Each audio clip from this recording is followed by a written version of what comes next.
رسول اللہ صلی اللہ علیہ وآلہ وسلم نے ارشاد فرمایا، لوگوں میں اللہ تعالیٰ کے قریب کا زیادہ مستحق وہ ہے جو سلام کرنے میں پہل کرے۔ اگر بیوی سوئی ہوئی ہو تو اس کو جگا دینا درست نہیں حدیث۔ اگر بیوی سوئی ہوئی ہو تو بلا وجہ اس کو جگا دینا سنت کے خلاف ہے۔ سیدہ عائشہ صدیقہ رضی اللہ تعالیٰ عنہ فرماتی ہے کہ میں سوئی ہوئی تھی تو اللہ کے حبیب صلی اللہ علیہ وآلہ وسلم بستر سے بہت آہستہ سے نیچے اترے اور پھر جوتا پہنے بغیر ننگے پاؤں چلے تاکہ آواز نہ ہو۔ جب میں نے پوچھا کہ اے اللہ کے رسول، آپ نے ایسا کیوں کیا؟ فرمایا، عائشہ تم سو رہی تھی تو میرا جی چاہا کہ تمہاری نیند میں خلل نہ آئے۔ مریض کے لیے خوشخبری۔ رسول اللہ صلی اللہ علیہ وآلہ وسلم نے فرمایا، جب کوئی بندہ بیمار ہوتا ہے یا وہ سفر میں جاتا ہے تو اس کے وہ تمام عمل لکھ دیے جاتے ہیں جو وہ حالت قیام اور تندرستی میں کرتا تھا۔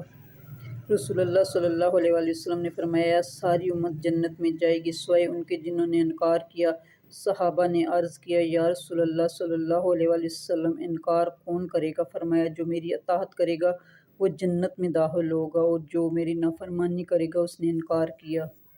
رسول اللہ صلی اللہ علیہ وآلہ وسلم نے فرمایا، آدمی کے جھوٹا ہونے کے لیے بس یہی کافی ہے کہ وہ ہر سنی سنائی بات تحقیق کیے بغیر بیان کر دے۔ بدشوں کے بادشاہ کے دربار سے ہاتھ خالی نہیں آتے۔ رسول اللہ صلی اللہ علیہ وآلہ وسلم نے فرمایا، تمہارا رب بہت بحیا اور کرم والا ہے۔ جب اس کا بندہ اس کے سامنے اپنے دونوں ہاتھ اٹھاتا ہے تو انہیں خالی لوٹاتے ہوئے اسے اپنے بندے سے شرم آتی ہے۔ ایک سے زیادہ بیویوں اور ان کے حقوق۔ ابو ہریرہ رضی اللہ تعالیٰ عنہ کہتے ہیں کہ نبی کریم صلی اللہ علیہ وآلہ وسلم نے فرمایا، جس کی دو بیویاں اور وہ ایک کے مقابلے دوسری طرف زیادہ میلان رکھے تو قیامت کے دن وہ اس طرح آئے گا کہ اس کا ایک پہلو جھکا ہوا ہوگا۔ گناہ کیا ہے؟ نبی کریم صلی اللہ علیہ وآلہ وسلم نے فرمایا، گناہ وہ ہے جو دل میں کھٹکے اور جس کا لوگوں پر ظاہر ہو جانا تجھ کو پسند نہ ہو۔ نبی کریم صلی اللہ علیہ وآلہ وسلم نے فرمایا، میں جنت کے درمیانے درجے میں ایک گھر کی ضمانت اس شخص کو دیتا ہوں جو جھوٹ چھوڑ دے چاہے مذاق ہی کر رہا ہو۔ جو کسی کا برا نہیں چاہتے ان کے ساتھ کوئی برا نہیں کر سکتا، یہ میرے رب کا وعدہ ہے۔ رسول اللہ صلی اللہ علیہ وآلہ وسلم نے فرمایا، تم جب سونے لگو تو چراغ بجھا دو، دروازے بند کر دو، مشکوں کے منہ باندھ دو اور کھانے پینے کے برتنوں کو ڈھانپ دو یا اوندا کر دو۔ رسول اللہ صلی اللہ علیہ وآلہ وسلم نے ارشاد فرمایا، ہر چیز تقدیر سے ہے، یہاں تک کہ عاجز ہونا اور ہوشیار ہونا بھی تقدیر میں ہے۔ حضرت محمد صلی اللہ علیہ وآلہ وسلم فرماتے ہیں، مہمان اپنا رزق لے کر آتا ہے اور صاحب خانہ کے گناہ لے کر جاتا ہے۔ رسول اکرم صلی اللہ علیہ وسلم نے فرمایا، غیبت کا کفارہ یہ ہے کہ جس کی تم نے غیبت کی ہے اس کے لیے تم مغفرت طلب کرو۔ طب نبی سے علاج۔ زکام کو فوری علاج نہ کیا جائے۔ رسول اللہ صلی اللہ علیہ وسلم نے فرمایا، ہر انسان کے سر میں جذام کوڑ کی جوش مارنے والی ایک رگ ہوتی ہے، جب وہ جوش مارتی ہے تو اللہ تعالیٰ اس پر زکام مسلط کر دیتا ہے، لہذا زکام کا علاج مت کرو۔ قسم ہے اس ذات کی جس کے قبضے میں میری جان ہے، تم لوگ جنت میں داخل نہ ہوگے جب تک ایمان نہ لے آؤ، اور تم مومن نہیں بن سکتے جب تک آپس میں محبت نہ کرنے لگو۔ کیا میں تمہیں ایسی بات نہ بتا دوں جب تم اسے کرنے لگو گے تمہارے درمیان محبت پیدا ہو جائے گی، تو تم اپنے درمیان سلام کو عام کرو۔ تم میں اللہ کی رحمت کے قریب وہ شخص ہے جو سلام میں پہل کرے، سلام میں ابتدا کرنے والا کبر سے بری ہے۔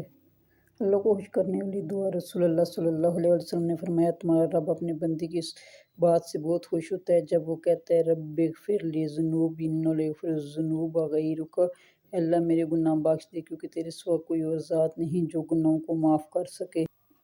جب دعا مانگو تو ایسے کہو۔ رسول اللہ صلی اللہ علیہ وسلم فرماتے ہیں، اللہ تعالیٰ نے اس میں پاک ارحام الراحمین پر ایک فرشتہ مقرر فرمایا کہ جو شخص اسے 3 بار کہتا ہے فرشتہ ادا کرتے ہیں، مانگ کہ ارحام الراحمین تیری طرف متوجہ ہوا۔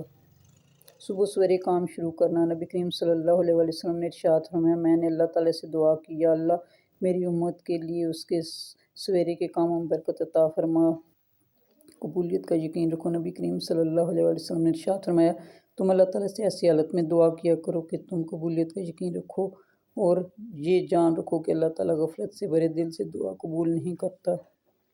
فرمان مصطفیٰ صلی اللہ علیہ وآلہ وسلم، تمہیں عظمت و جلالت والے رب فرماتا ہے کہ اگر میرے بندے میری اطاعت کرے تو میں رات میں ان پر بارش برسایا کروں اور دن میں دھوپ نکالا کروں، انہیں گرج کی آواز بھی نہ سناؤں۔ اللہ پاک نبی کریم صلی اللہ علیہ وسلم نے فرمایا، کسی مسلمان کو جمعے کے دن بخشش عطا کیے بغیر نہیں چھوڑتا۔ مقبول حج کا ثواب۔ نبی کریم صلی اللہ علیہ وآلہ وسلم نے فرمایا، جب اولاد اپنے ماں باپ کی طرف رحمت کی نظر کرے تو اللہ تعالیٰ اس کے لیے ہر نظر کے بدلے حج مبرور یعنی مقبول حج کا ثواب لکھتا ہے۔